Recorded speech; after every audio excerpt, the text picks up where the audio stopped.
Your Glas-Avenue software comes preloaded with a parts file. This parts file is mainly for flat glass, and although it is a good reference to get started with, at the very least, the parts in it will need to have pricing entered in. You'll also need to add in your own parts that aren't already in the parts file, and you may also want to remove any of the preloaded parts that you aren't going to use. The AutoGlass module uses mainly parts from the NAGS database, but you'll want to set up parts for anything else that you sell that isn't a NAGS part. Before setting up any parts in the parts file, you'll first want to set up property lists and categories. If you haven't already watched the tutorials for those sections, you should watch those first and then come back to this tutorial. In this tutorial, we'll start out with the basics of how to set up a new part. So to begin, we'll want to go to POS and choose Parts. Now you'll notice there's also an advanced parts editing, and that will let you do basically all the same things that we're going to do in parts, but it is a little laid out a little differently, so it may be a little much for a new user or somebody not as familiar with computers. So we'll go to the Parts section. To begin with, you'll want to start out by putting in a part number. Part number can be either letters or numbers, or a mixture of both, up to 20 characters in length. This is what we would normally recommend that you do, is use your own part numbers, numbers that you're already familiar with, or numbers that you create, and they would probably make a bit more sense to you if you create them. However, the program can create a part number for you. If you'd like the program to create the part number for you, simply go right to the category section. Notice once I click on a category, it puts the first couple of letters of that category in as the beginning of the part number. Now this particular category, we have several property lists. We would use these properties to better describe the part that we're creating. So we'll go in here and pick 5/8 and bronze. And you can see now for the part number, it's given us a part number of ANN58BROA. The manufacturer number section is if the particular part you're creating, if the manufacturer you would order that from has a different part number and you wanted to also note that part number, you could put that in, and the program would let you search up the part by either number. The glass link is used strictly for auto glass. This would be used in a situation where perhaps you have some used glass in your inventory and you want to link that used glass part to the NAGS number. Or it may be if you have glass from different vendors such as Pilkington and PGW, and you want to list those particular pieces of glass back to the NAGS part number. When putting in a part for the glass link, you'll use the first part of the NAGS part number, such as DW01217, and then the last letter in the part number, either the Y or the N. The quantity format is the setup for how you'll be able to enter quantities for this particular part. So the way it's currently set, you would only be able to enter in whole numbers. If you'd like to be able to put in a quantity out to a decimal point, you would simply want to go ahead and click and put your decimal point, and then however many nines out to as many decimal places as you want it to go. So if you want it to 2 decimal places, we just put 2 nines there. The description allows you to type in a description for this part.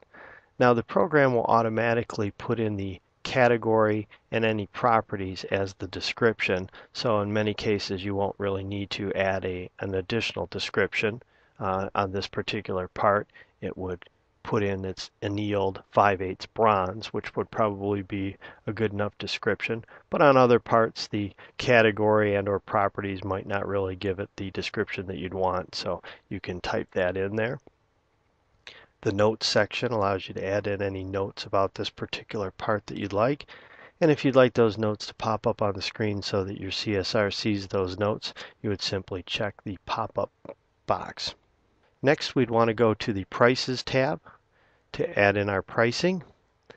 Now the first drop down there for taxable, that would be if you have a particular part that you don't want to be taxed. You could click on the down arrow and pick a tax exempt type. You would only need to use this in cases where perhaps it's a part that's a material part, but it wouldn't normally be taxed because maybe it's done out in the field instead of the shop. But if it's a part where, let's say it's labor and there is no sales tax on labor in your state, you wouldn't need to choose a tax exempt type for the part, and obviously won't be taxed to begin with. The list price can be filled in. This is not normally filled in for flat glass, and typically on auto glass it's on the NAGS parts, and usually your non-NAGS parts wouldn't have a list price, but you can fill that in if you'd like. And then you would normally fill in though the either material price or labor price, or in some cases you might fill out both. Oftentimes, though, with flat glass, you would set up separate part numbers for your labor, and the material would be priced as only the material portion, unlike the auto glass where the material and labor is all priced together on the one part. You would simply go ahead and click into the price area, type in the price, and then from the unit drop down, pick the unit that you're selling this part at. The minimum is used if you want to charge a minimum price. Oftentimes with flat glass, you have to purchase a certain amount when you order it. There's oftentimes either a 2 or 3 square foot minimum. So let's say we had a 2 square foot minimum on this particular part that we knew we had to order. We would want to charge for that, and so we'd want to charge at least $20. So we could, in the minimum, put in $20. The bracket checkbox would not be checked by you, but that would be checked if you had gone into the price bracket tab and set up some bracketed prices, and that'll be covered in part 2 of the setup of new parts. Same thing in the labor. If you're going to charge labor, you would put in the price and pick the unit, and you can also set a minimum. When you do set up a minimum, that minimum is based on that one particular part for that one quantity. So if we had a part here and the square footage was, let's say, 1 foot, and that was only $10, we would automatically charge a minimum of 20. But let's say that they were purchasing 10 of that part. Now the program would ignore the quantity ordered, and it would look at just the individual price of the $10 and still charge 20, so it would charge 20 times the 10 and end up charging $200. If you check the extended price option, it looks at the extended price, the 10 times 10 for $100, and sees that that's above our minimum of $20 and just charges the $100. So you'll have to think about that when setting up minimums, how you want that to be handled. Down below that is our cost section. That's where we can put in our cost that we pay. And you can set that up for multiple vendors. You would get the vendor drop-down list here from your inventory module. You would go into the vendor section and set that up, or if you have the accounts payable module, there's a vendor section in there. And then if you have multiple costs with multiple vendors set up, if there's a particular vendor that you normally use, you can set that vendor as the default by clicking on the default checkbox. And then you would put in the unit of the cost. So again, in this one, it would be a square foot. Last, we'd want to go up and set our dimension method. There are, as you can see, quite a few dimension methods listed here. The most common is going to be your rectangle square. When you select that, this will be the screen that you'll get when working on your ticket when you pick that particular part, where you'll be able to fill in the base and the length on that. Also, another popular one is for your edging. And when you pick the edging one, what you'll be able to do is click on the edge to either remove it or add it to the particular part. After you've got everything set up in the pricing, we're going to go ahead and just take a quick look here at the print options. This is what would print for this part when you print out an invoice.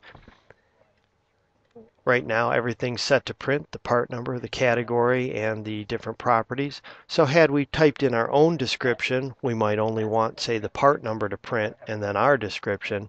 And if that were the case, we would simply uncheck these boxes and then those wouldn't print. And then the last thing we're going to cover here is the inventory tab. If you have the inventory module, you'll want to take a look at this. If this part is something that you're going to normally track through your inventory, then you can leave that checked. If this is a labor part or a part that you just special order and you don't want to actually track it through the inventory, then you could just uncheck the track inventory box. You can type in the bin or rack location that this part would be found in your warehouse, and then the unit that you stock it in. So in this particular case, it would be square foot. You can have a different stock unit than the sell unit. However, that's fairly unusual, but it can happen possibly from time to time. And then the reorder points. There is a reorder report in Main Street, and what that report will do is print out a list of any parts that have fallen below their reorder point. So in this particular instance, if we were to set up the reorder point at, say, 25, and in our unit we would set it to square foot. So if we fell below 25 square feet, this part then would show up on the reorder report. The order quantity, that would be how much we would normally want to order. So if you order this by the case and there's a certain number of square feet in the case, you would want to put that in. We'll just go ahead and just put in 100 for our example here.